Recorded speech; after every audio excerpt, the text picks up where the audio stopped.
This is Making Stitches, and this time Joanne Scrace from the Crochet Project shares her story from hobbyist to professional designer and explains why she believes there's always room for more designers to inspire us with their patterns.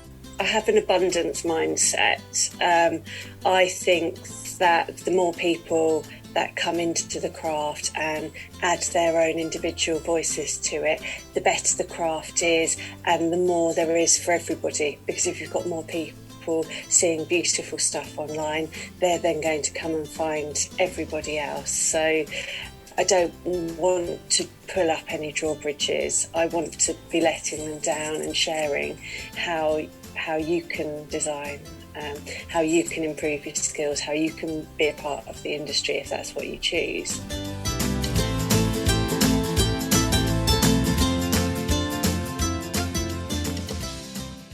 Hello and welcome to Making Stitches podcast. I'm Lindsay and I'm so happy you've chosen to listen to the podcast today. It's great to have your company.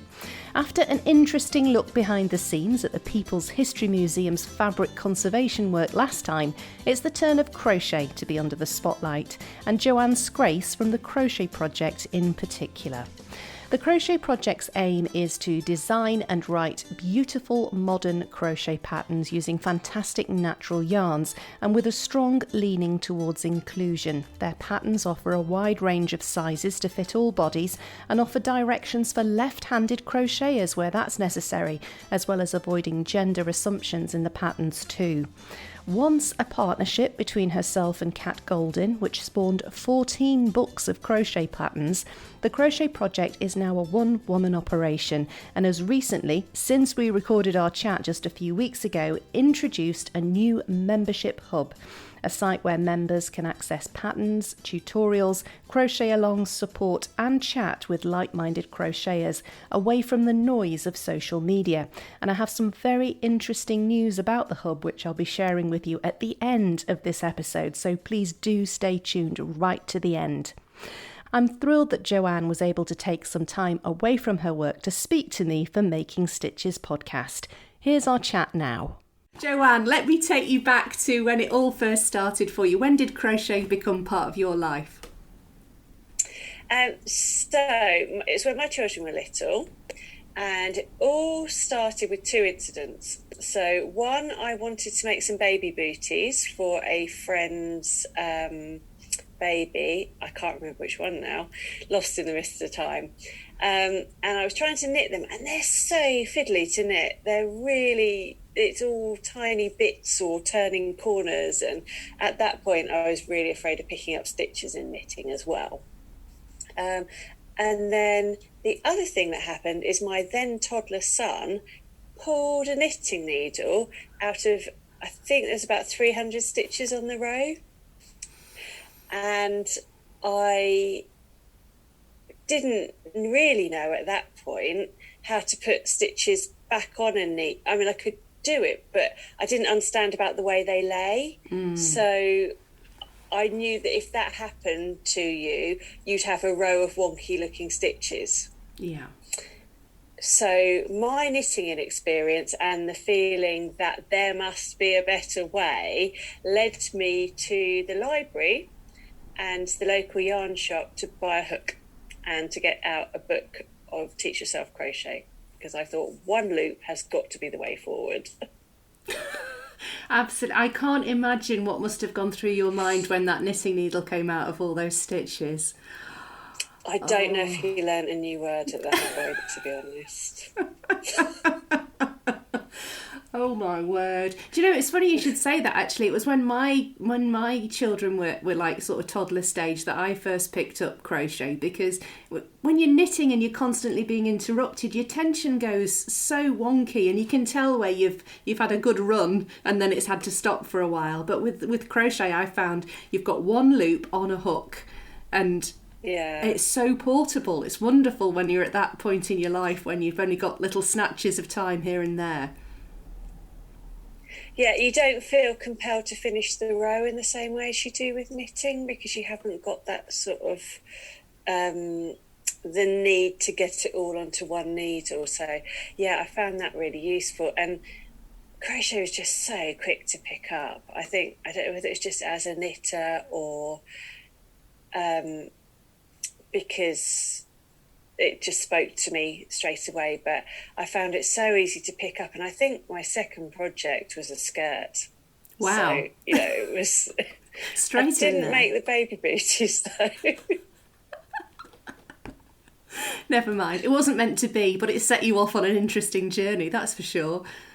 I have made baby booties since, but yeah, they did, though, that I think that became a blanket. Again, slightly lost in the mist of time now, but yeah. So it's no longer just a hobby for you, though. It is your full-time business. That's quite a leap. Yeah, full-time job. Yes. It all happened in stages, though. It was a real process of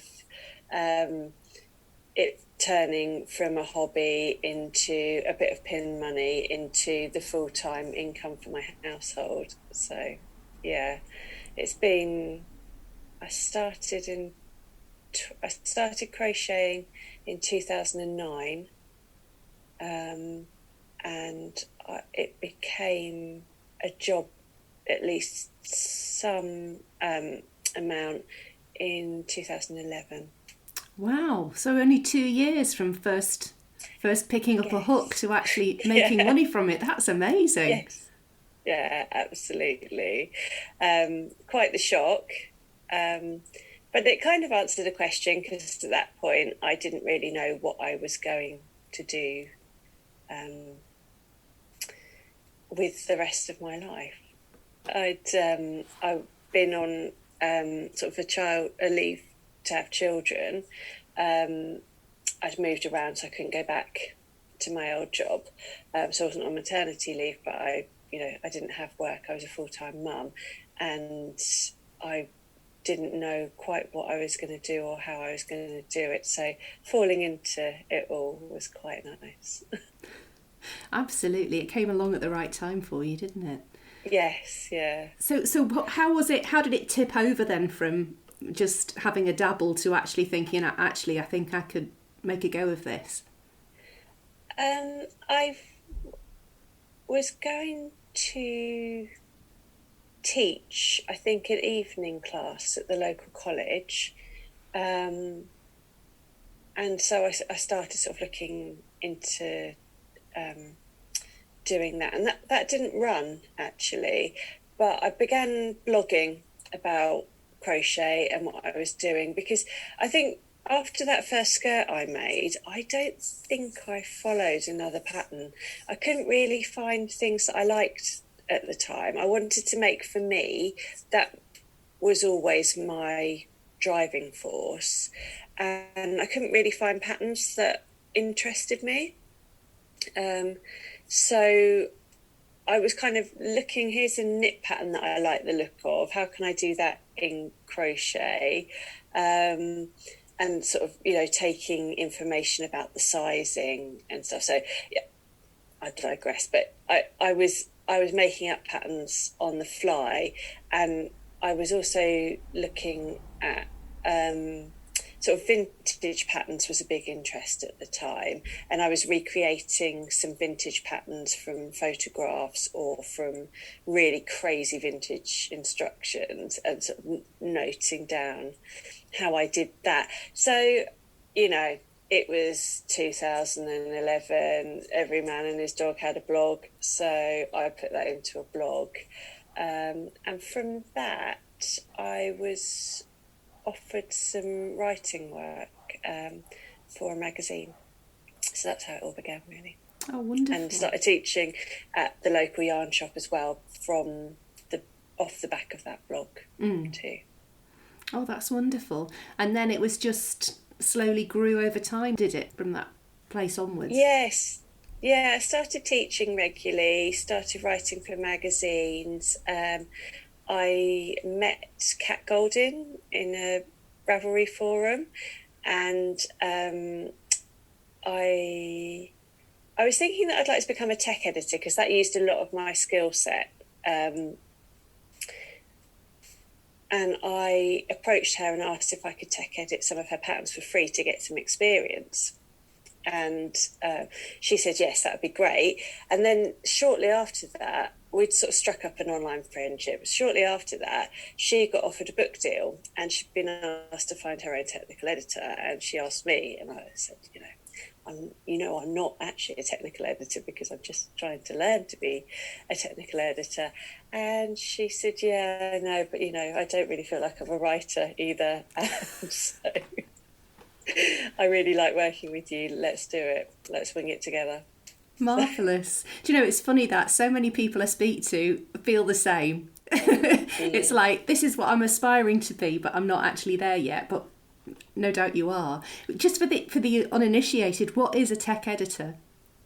Oh, so tech editor, they make sure that everything in the pattern works as it's expected. Now, that's not done through making, that's done through the pure maths. So a tech editor will parse the pattern like it's computer code and check that the numbers make sense. So if you've got an increase, is that reflected in the stitch count?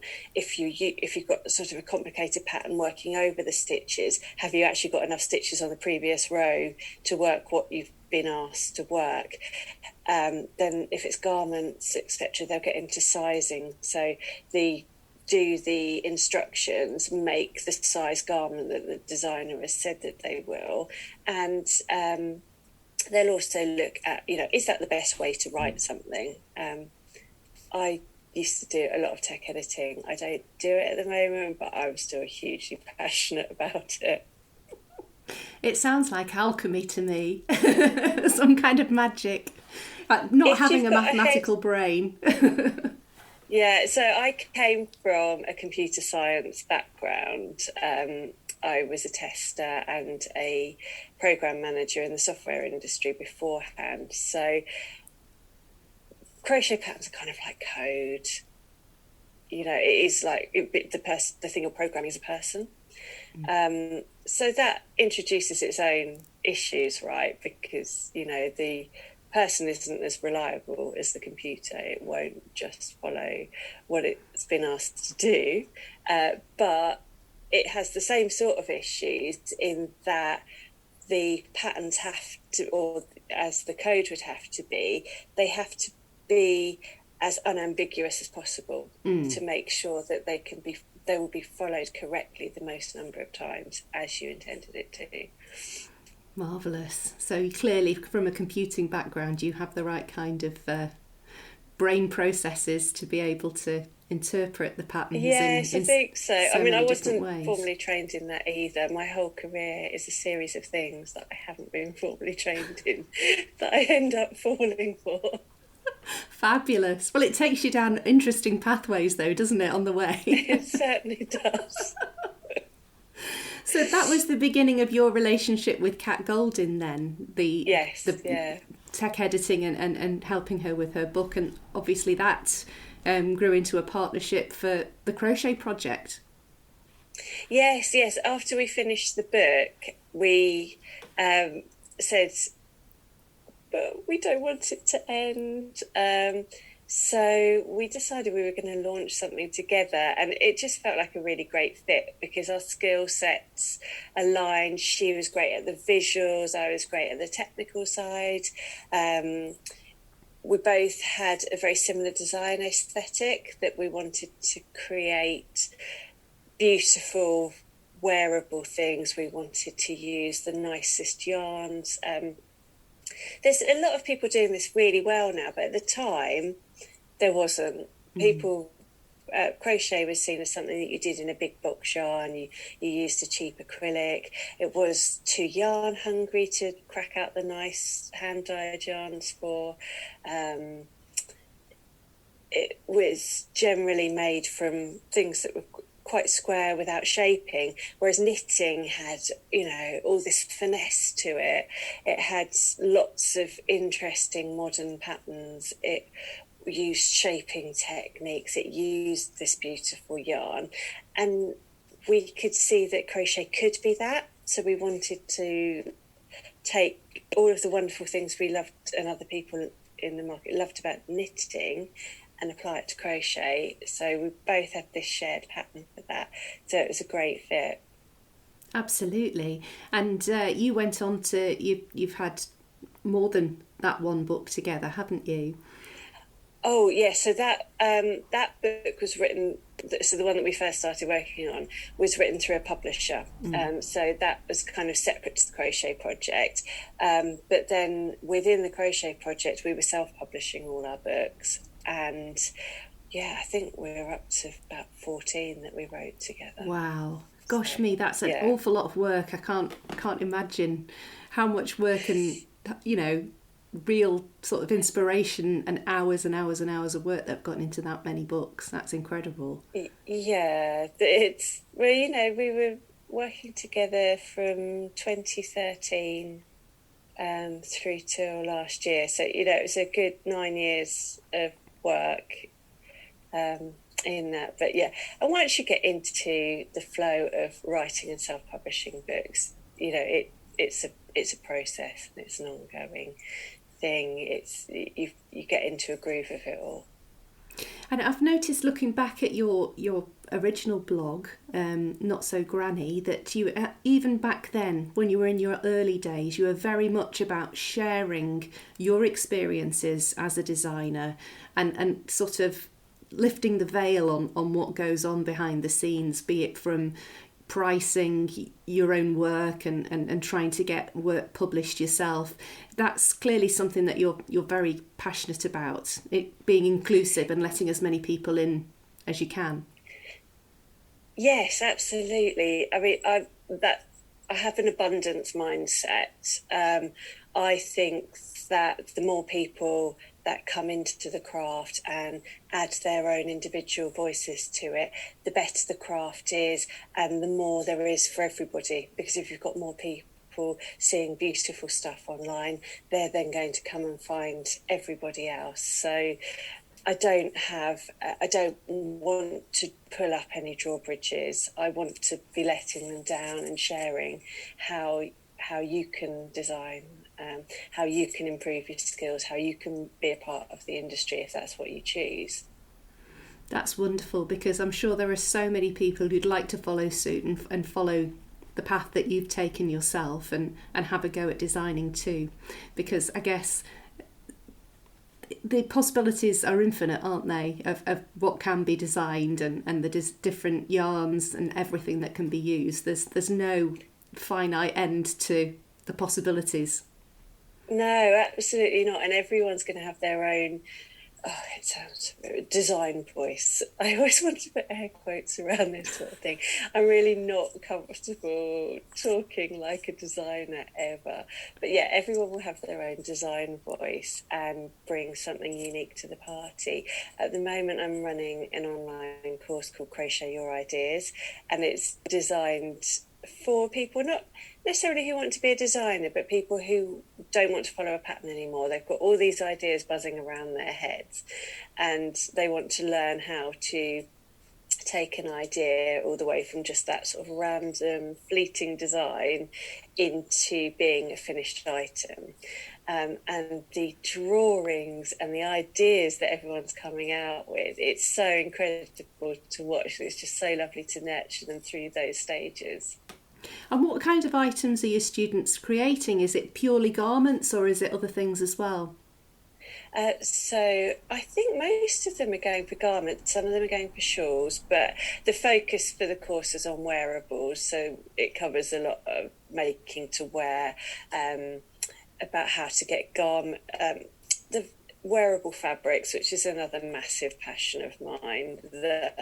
I think the reason why people haven't wanted to use crochet for garment making as much in the past is because they see it as being quite a stiff medium. And, you know, if you took a hook and a ball of yarn and you used the hook size that the ball of yarn said, you worked all in UK double crochet, yeah, that's going to be like a really stiff piece of fabric. That's going to stand up on its own pretty much. But a lot of my passion through the years has been trying to teach people that's not it, that you don't have to do that kind of crochet. You can add so much drape to it. You can have beautiful flowing garments. You can you can make it wearable. It doesn't have to be lacy and holey or thick, solid stand-up fabric. There's so much in between that. Yeah, it's experimentation and hook size and different yarns and everything. The world's your oyster. Yeah. Absolutely. So you mentioned that your partnership with Kat came to an end last year, and you're now flying solo with the Crochet Project. Yes, how's that going? It was scary and sad and inevitable. Kat has a farm. She also completely lost the crochet mojo over the years. She'd broken her wrist in a couple of places and couldn't crochet for several years. So I've been doing all of the design side for a little while at that point, and she just needed the time back to concentrate on her farm business. So we still speak all the time, and in fact we do coaching calls with each other to like help each other in our businesses still, because obviously he knows it better than she does.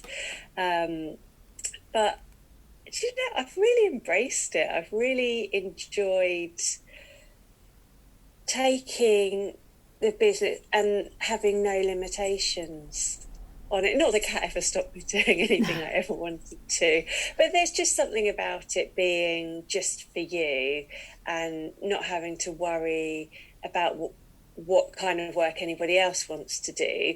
Just saying, this is the work I want to do and this is where I'm going to run with this business now, is freeing. And you know, it's been an exciting year and a bit, actually. I've got big plans too. How exciting. Can you share any of them, or are they top secret? I could share with you. Oh, good. So lately I've been really interested in the teaching side. So producing tutorials, supporting a lot of the designing I've already done, and sharing the knowledge that I've built up over my time, both in the industry and as a crocheter. So one of the things that I'm working towards at the moment is a membership site that will be, I think it's going to be called The Hub, but it might not be. That could change. The Hub is going to just be a place where you can get all of that information in one place. You'll be able to get a stitch library full of videos. I don't know about you, but when I go onto YouTube to look up a video, I don't want to listen to the 5 minutes of preamble that they have to include in their videos to get the watch time up, to get the adverts in. You know, I understand why they preamble, but I don't want to watch it. I want to go, this is how you do a foundation double crochet, and I want to see someone do a foundation double crochet straight away. So I'm going to create the content that I wanted to within that site. Oh, that's fabulous, because that will save so much time. There's nothing worse than having to go on a search on YouTube, and it's finding the appropriate video first of all, and then watching the ads, and then watching the preamble, and you think, crikey, I've lost about half an hour's worth of crochet time just finding out how to do this stitch. So yeah, I think that... Oh, and actually, were they talking in US or UK terms? I don't know. Absolutely. So yes. That's going to be one that's going to be one element of it.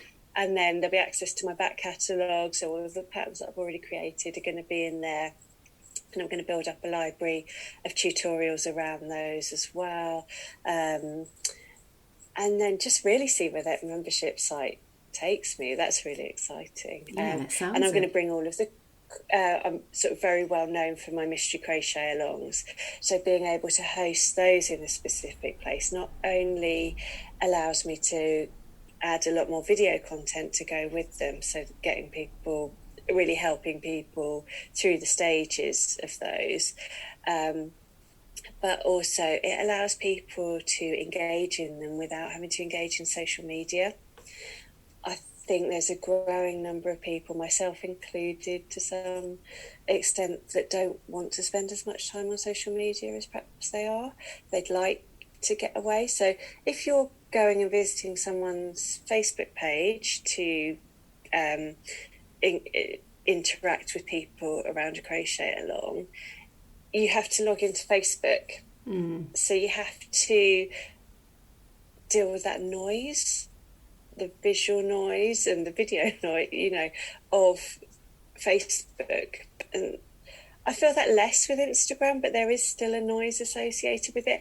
And again, it's time, isn't it? It's a massive time suck, because before you know it, you've watched 17 reels and you're down some kind of Instagram rabbit hole. Whereas if you're going to a dedicated crochet place to find out the crochet things and to talk crochet, you're going to be much more likely to get back to your hook and yarn, I think. Absolutely. So that's the rationale behind it, and that's the next thing on the list. How marvellous. Well, of course, there are people who've never ever even gone down the social media path in the first place. So I imagine there's a huge audience, a potential audience out there who, you know, would miss out on anything that's put in Facebook groups or whatever as well for crochet alongs and things.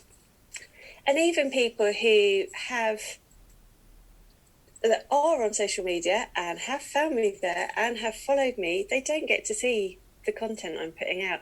I put out all of these tutorials every week, but the algorithm doesn't share them to people. You know, I'll put out a tutorial, and I'm currently at 17,000 followers on Instagram, which isn't huge, but you know, it's good. I'm happy, and it might show to 1,000 people, 2,000 people, but people have asked to see it. You know, they've said to Instagram, I'd like to see what this person does, but they don't get to. So being able to host it somewhere where if you want to see it, you can see it is going to be really helpful, I think. I think that's a fabulous idea, really. It's a direct route into you, isn't it? Without the noise. Yeah. And hopefully it'll be really fun. I think, you know, the people who buy my work and who join my crochet alongs, they're fantastic. We have so much fun on them.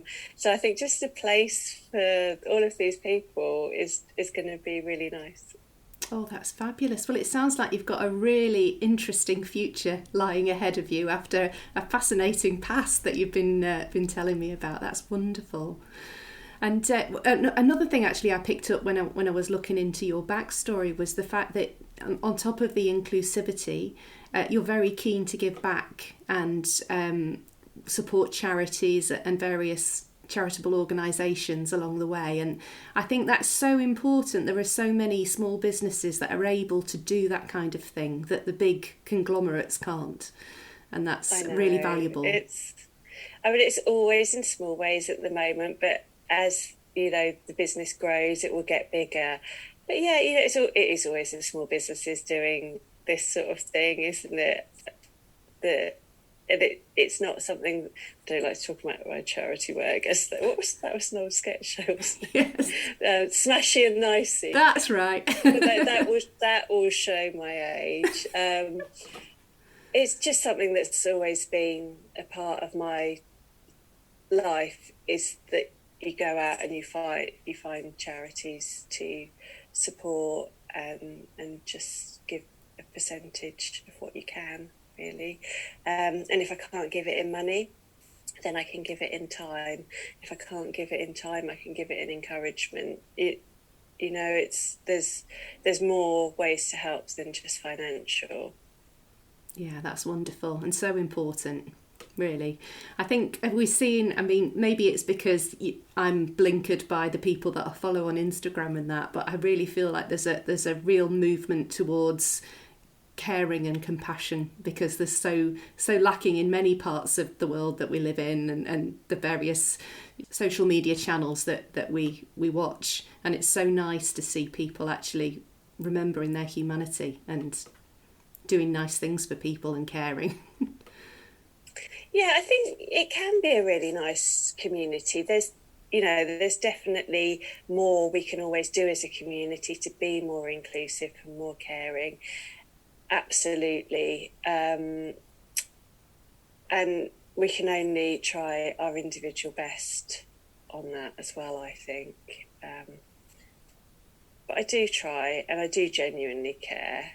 And I do want everybody who crochets to be welcome into my spaces. Oh, well, even people who don't crochet, I don't mind.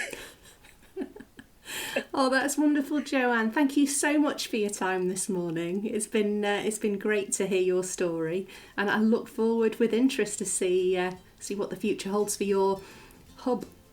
Oh, thank you very much. It was so nice to speak to you, Lindsay. Thank you. My thanks to Joanne for speaking to me for Making Stitches. And as I mentioned, since we had our conversation, Joanne has now launched the Crochet Project Hub.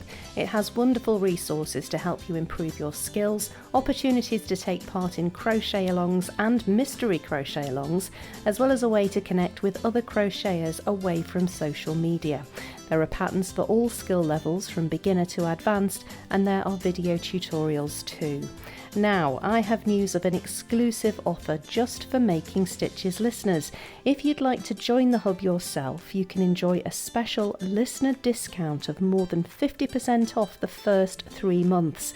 If you enter code HUBINFO, that's HUBINFO, all in capital letters, you can enjoy access to the Crochet Project Hub for just £2 a month for the first 3 months. After that, it'll increase to the normal rate of £5 a month. That code again, HUBINFO, HUBINFO.